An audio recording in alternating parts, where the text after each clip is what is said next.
नमस्ते, प्रणाम, राधे राधे। आज एगो प्यारा सा गीत माता रानी के गाओ तनी अच्छा लगी तो प्लीज़ लाइक सब्सक्राइब शेयर करब जा और कमेंट में बताइब जा कि हमार गीत रुआ सबके कैसन लागल बा। तो देखी रुआ सबके सपोर्ट के बहुत ज़रूरत बा। हमरा अपन सपोर्ट करी जा, हमरा के अपन प्यार दुलार दी जा ताकि हम सुंदर सुंदर गीत रुआ सबके सुना सकी। तो देखी जा एगो बालक कैसे माता रानी से गुहार लगा के कहतने, आई जा सुनल जाओ। घोड़ावा के पाग धई के रोवेला बालकवा हो कि हमारा घरवा ना। घोड़ावा के पाव धई के रोवेला बालकवा हो कि हमारा घरवा ना। मैया मोरली ही ना बसेड़ावा हो कि हमारा घरवा ना।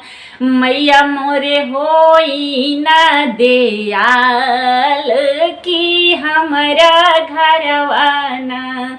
के तोहरो बाल क्या घोड़ावा घसिया गढ़िए हो कवन रे रनिया ना। मैया के आलूरी पूजई है हो कवन रे रनिया ना। मैया के चावर डोलई है हो कवन रे रनिया ना। हमारा जे बाड़े हो मैया बाबा हो सच्चिदानंद बाबा उहे बाबा ना।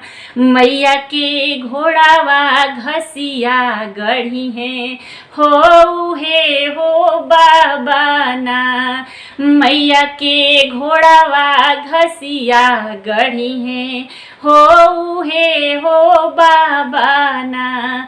हमारा जे बाड़ी हो मैया इया हो शांति इया उहे इया ना। मैया के आलूरी पूजई है हो हे हो इया ना। मैया के बेनिया डोलई है हो हे हो इया ना। हमारा जे बाड़े हो मैया पापा हो शैलेंद्र पापा उहे पापा ना। हमारा जे बाड़े हो मैया चाचा हो सतेंद्र चाचा उहे चाचा ना। मैया के घोड़ावा घसिया गढ़ी है हो हे हो चाचा ना। मैया के घोड़ावा के पनिया पियई है हो हे हो पापा ना। हमारा जे बाड़ी हो मैया आमा हो नूतन आमा उहे आमा ना। मैया के आसनी लगई है हो हे हो आमा ना। मैया के भोगावा लगई है हो हे हो आमा ना। हमारा जे बाड़ी हो मैया चाची हो दुर्गावती चाची उहे चाची ना। मैया के आरती उतरी है हो हे हो चाची ना। मैया के मंगिया भरई है हो हे हो चाची ना। मैया के नीति उठी घोड़ावा लगी है हो हे हो या माना।